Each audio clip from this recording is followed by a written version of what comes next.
impact do things like autism, ADD, and things like that have on the triunal structure and the way our belief systems are formed? I'm going to put this very simply.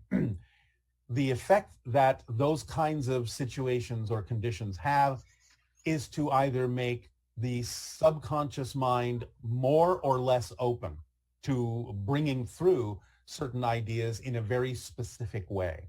So in other words, the subconscious mind may now be relegated to bringing only certain things through, but bringing them through more fully than it ever would for a quote unquote typical trilateral conscious mind.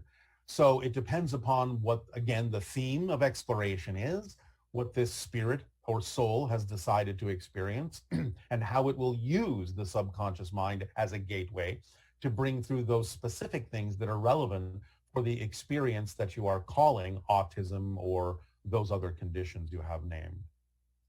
And so it's like having the subconscious mind have a way of doing slightly different kinds of duties, slightly different kinds of filtering or not filtering, depending upon the theme that is being explored by that particular consciousness.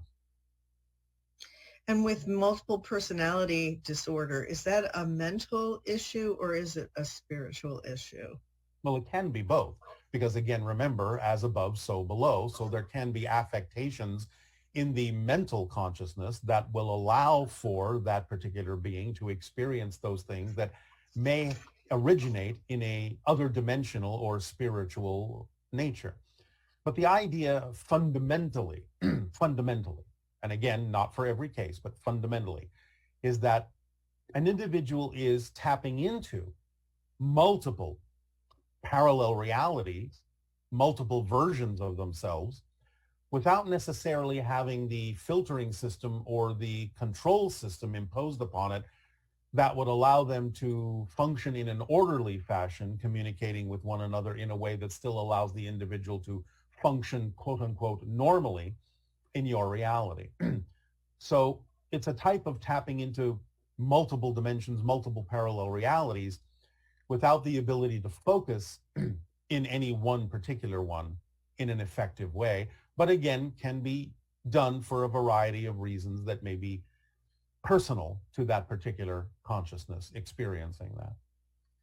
So is the person tapping into multiple spirits and having them all share one body, or? No, it's not the sharing in the body, but it's an expression through the body, if that's what you mean by that. They don't all reside in the body per se, but the body can function as a reflector or a mirror for different versions of spirit and consciousness and physical beings in other parallel realities temporarily. So again, sort of like your telephone analogy, you can have different friends speak to you through the same phone, but it's not like they're inhabiting the phone.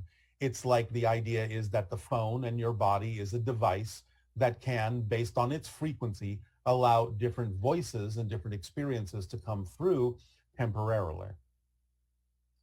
So is creativity from the higher mind, the subconscious mind, or the unconscious mind? It is mostly from the higher mind, although there can be versions of it that filter into the unconscious and subconscious and even the conscious mind in the form of inspiration. But as we said, the idea is that the higher mind is the conceiver. The brain is the receiver, and the physical conscious mind is the perceiver.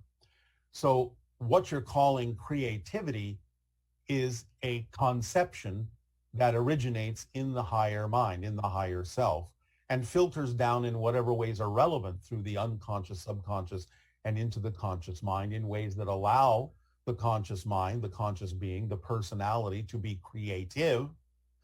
But all of that comes from source and therefore filters down, so to speak, through the higher mind to the conscious mind, the triune conscious mind.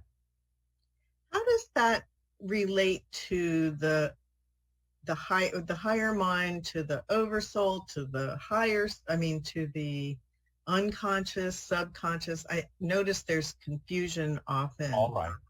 Again, without going into too much detail and too many layers and levels, because you can create a number of them anyway for various purposes. Of course, everything starts with all that is source. It all comes from that. It's all an expression of that. But it goes down into different levels of oversoul, whether you want to say it's a universal oversoul or a galactic oversoul or a solar system oversoul or a planetary oversoul is relatively arbitrary. But it goes from the oversoul level into the individual soul level.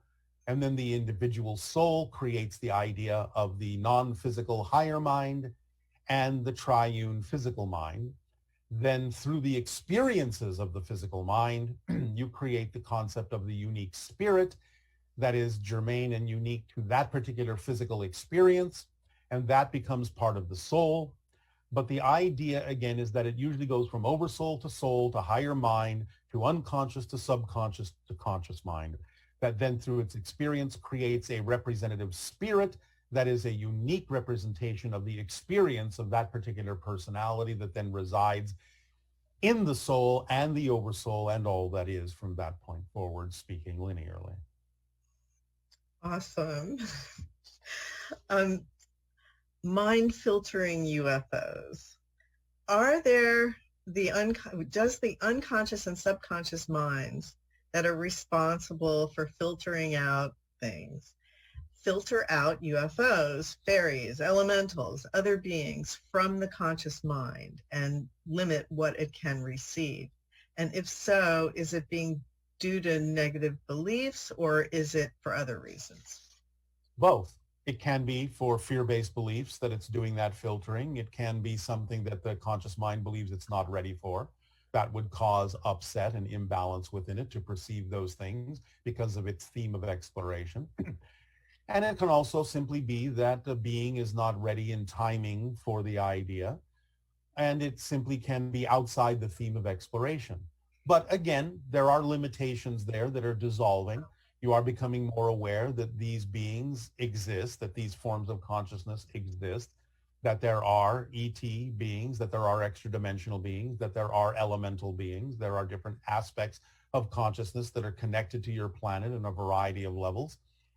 And therefore, it's really simply a matter of when it's the appropriate timing for you to allow and open up and dissolve the barriers between the conscious, subconscious, and unconscious minds to the degree where they can perceive more in the conscious mind of what is all around it all the time. The unconscious mind is always aware of these things, just as the higher mind is. But again, it's a reservoir that holds these things back because the subconscious mind determines from the belief system of the conscious mind what the conscious mind is ready to perceive and experience and interact with based on the theme of exploration and the belief systems that exist at that moment.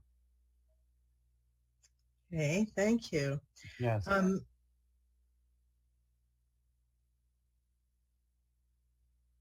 Okay, you've said that to access the subconscious mind, unconscious mind, and so on, that we have to raise our vibration. Yes. But how do we know that we are in that state? How do we know that we've accessed the subconscious or the unconscious mind? And do you have a tip to achieve the most frequent type of vibration needed to access the subconscious and the unconscious? Last question first. Follow the formula because Right. it leaves nothing relevant out and raises your vibration when you're acting on your passion. And the question, how do we know when we're there, will become obvious when you actually have raised your vibration.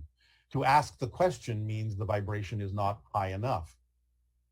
When you are in the high enough frequency, that question will no longer be relevant and it will be exactly apparent what level you're on, what vibrational state you're in.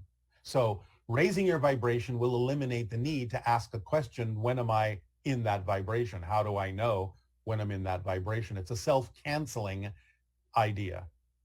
Is there a frequency level that you can mention that you would need to be at in order to receive that information? It may be slightly different for everyone, but in general, it usually happens for most humans on your planet when you have achieved something above 180,000 cycles per second. So if you're in the channeling state, so to speak, or, you're following your passion, so you're in that state. There's Yes. different levels of excitement and full consciousness commitment to the experience, because maybe things are running in the background, Let me etc. correct that. Okay. There are different expressions of excitement, but there aren't different levels of excitement. Excitement is excitement. Passion is passion. It can express itself in different ways, and there can be different vibrational states to those expressions, but the raw core idea of passion or excitement is a pure vibrational state without different levels in it. That's the point we're making, is that when you're actually functioning more holistically in the vibration of passion and excitement, the idea of much of the so-called confusion about what level you're on disappears, because by definition, what comes with that is a complete recognition by definition of exactly what pure state you're in. Okay, so I know that a lot of people, after they experience you and the communications from you, they feel a deep sense of inspiration and excitement about their lives and what they can do. Yes. Comparing that to, say, someone who loves to paint, but while they're painting, they're thinking about the bills they have to pay or something like that, even They're though not in their passion. They're not in their passion at that moment. So you would be able to feel that inspired sense that we can feel after interacting with you. That would be a true indication of that higher frequency, yes? Yes, stay there. Okay. No matter what you have to think of. The idea is, again, you must remember that this all happens in perfect timing. There will be a time when, if it is important for you to ponder the idea of a bill, it will come in the form that is still part of your passion. It won't be a distraction. It won't be a less than experience. It won't distract you from the passion of the moment. You'll find the right time to be passionate about the idea of paying a bill, if that is something that is truly necessary as part of your passion. So these things come in pure form. They don't obstruct each other. They don't interact in a way that is destructive to one another.